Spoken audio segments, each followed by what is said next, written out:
వరంగల్ జిల్లా ప్రధాన వార్తలను పరిశీలించినట్లయితే వరంగల్ నగరంలో పోలీసుల వ్యవహార శైలి చర్చనీయాంశంగా మారింది. మాజీ ఎమ్మెల్సీ కొండా మురళీకి ప్రోటోకాల్ పాటించడము, ఎస్కాట్ ఇవ్వడం పట్ల సిపి సంప్రీత్ సింగ్ ఆగ్రహం వ్యక్తం చేసిన సందర్భం కనిపిస్తూ ఉంది. ఈ మేరకు వరంగల్ ఏసీపీ నందిరామ్ నాయక్, మట్టెవాడ సిఐ, అదేవిధంగా ఇంతజార్గంజ్ సిఐలు గోపి, అదేవిధంగా షుకూర్, ట్రాఫిక్ సిఐ రామకృష్ణకు మెమోలు జారీ చేసిన సందర్భం కనిపిస్తూ ఉంది. ప్రధానంగా మాజీ ఎమ్మెల్సీ కొండా మురళికి ఎందుకు ప్రోటోకాల్ కల్పిస్తూ ఉన్నారు, ఎస్కాట్ ఇస్తూ ఉన్నారు అన్నటువంటి అంశంలో ప్రజల నుంచి పెద్ద ఎత్తున విమర్శలు వస్తూ ఉన్నాయి. సోషల్ మీడియాలో ఈ అంశం పట్ల ప్రజలు చర్చించుకుంటున్నారు. మీ మీద ఎందుకు చర్యలు తీసుకోవద్దో చెప్పండి అంటూ ఆ మెమోలో పేర్కొన్న సందర్భం కనిపిస్తూ ఉంది. ముఖ్యంగా వివరణ ఇవ్వాలంటూ ఆ మెమోలో పేర్కొన్న సందర్భం కూడా కనిపించింది.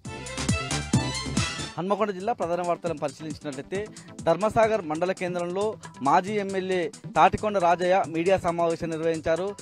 17 నెలల రేవంత్ రెడ్డి కాంగ్రెస్ పాలన పూర్తిగా అట్టర్ ఫ్లాప్ అయిందని ఈ సందర్భంగా ఆయన విమర్శించిన సందర్భం కనిపిస్తూ ఉంది. ప్రధానంగా రైతులు కావచ్చు, మహిళలు కావచ్చు, అన్ని వర్గాలకు 420 హామీలు, 6 గ్యారంటీలు ఇచ్చి ప్రజలందరినీ కాంగ్రెస్ ప్రభుత్వం మోసం చేసిందని ఈ సందర్భంగా తాటికొండ రాజయ్య మండిపడ్డ సందర్భం కనిపిస్తూ ఉంది. ప్రధానంగా రైతాంగానికి సంబంధించి రుణమాఫీ పూర్తిగా చేయలేదని, 40% మేర చేసి రైతాంగాన్ని మోసం చేసిందని, దాంతోపాటు రైతు భరోసా సంబంధించి ఒక సీజన్ ఎగ్గొట్టింది, మరో సీజన్లో 2-3 ఎకరాల వరకే వేసి తూతూ మంత్రంగా రైతులను మోసం చేసే ప్రయత్నం చేసిందని, మళ్ళీ స్థానిక సంస్థల ఎన్నికలను దృష్టిలో పెట్టుకుని ఈసారి పూర్తిగా చేస్తామని రైతుల్లోకి వెళ్లే ప్రయత్నం చేస్తూ ఉందని, ప్రభుత్వాన్ని ప్రజలు ఎవరు పట్టించుకునే పరిస్థితిలో, ప్రజలు నమ్మే పరిస్థితిలో కాంగ్రెస్ ప్రభుత్వం లేదని ఈ సందర్భంగా తాటికొండ రాజయ్య చెప్పారు.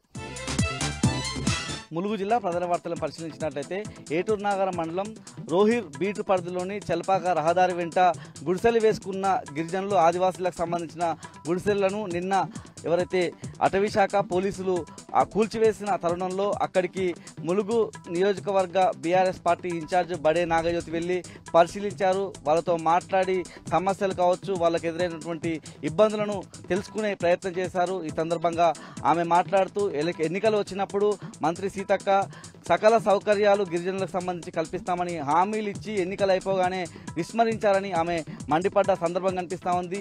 ఎన్నికలు అయిపోగానే గిరిజన ఆదివాసులకు సంబంధించిన హక్కులను సీతక్క కాలు రాస్తున్నారని ఆమె మండిపడ్డ సందర్భం కనిపిస్తూ ఉంది. ప్రధానంగా ఇందిరమ్మ ఇండ్లకు సంబంధించిన జాబితాలో గిరిజనుల పేర్లు చేర్చి వాళ్లకు ఇండ్లను కట్టివ్వాలని ఈ సందర్భంగా బడే నాగజ్యోతి డిమాండ్ చేశారు. ఈ మేరకు చేయనట్లయితే బీఆర్ఎస్ తరఫున పెద్ద ఎత్తున పోరాటాలు చేస్తామని కూడా ఆమె హెచ్చరించిన సందర్భం కనిపించింది. ములుగు జిల్లా నుంచి మరో వార్త చూసినట్లయితే ములుగు జిల్లా ఏటూరు నాగరం మండలం రోహిర్ బీట్ పరిధిలో ఉన్నటువంటి చెల్పాక రహదారి వెంట గుడిసెలు ఏర్పాటు చేసుకున్నటువంటి ఆదివాసీ గిరిజనులకు సంబంధించిన గుడిసెలను నిన్న అక్కడ ఉన్నటువంటి అటవీ శాఖ అధికారులు పోలీసుల సహాయంతో వెళ్లి ఆ గుడిసెలన్నింటినీ కూడా తొలగించే ప్రయత్నం చేశారు. ఈ క్రమంలోనే అక్కడ ఉన్నటువంటి ఆదివాసీ గిరిజనులు ఇదంతా మా హక్కు అనే విధంగా కర్రలు తీసుకువెళ్లి వాళ్ళ మీద ఒక దాడి చేసేటువంటి ప్రయత్నం అయితే చేశారు. ఇది మా హక్కు అన్నటువంటి అంశాన్ని లేవనెత్తే ప్రయత్నం చేశారు. దీంతో అక్కడ ఉన్నటువంటి అటవీ శాఖ అధికారులు 11 మంది ఎవరైతే ఆ కర్రలతో మీదికి వచ్చిన వాళ్ళ మీద కేసులు నమోదు చేయడం పట్ల అక్కడ ఉన్నటువంటి పోలీసులకు ఫిర్యాదు చేయడంతో 11 మంది ఆదివాసీ గిరిజనుల మీద పోలీసులు కేసులు నమోదు చేశారు.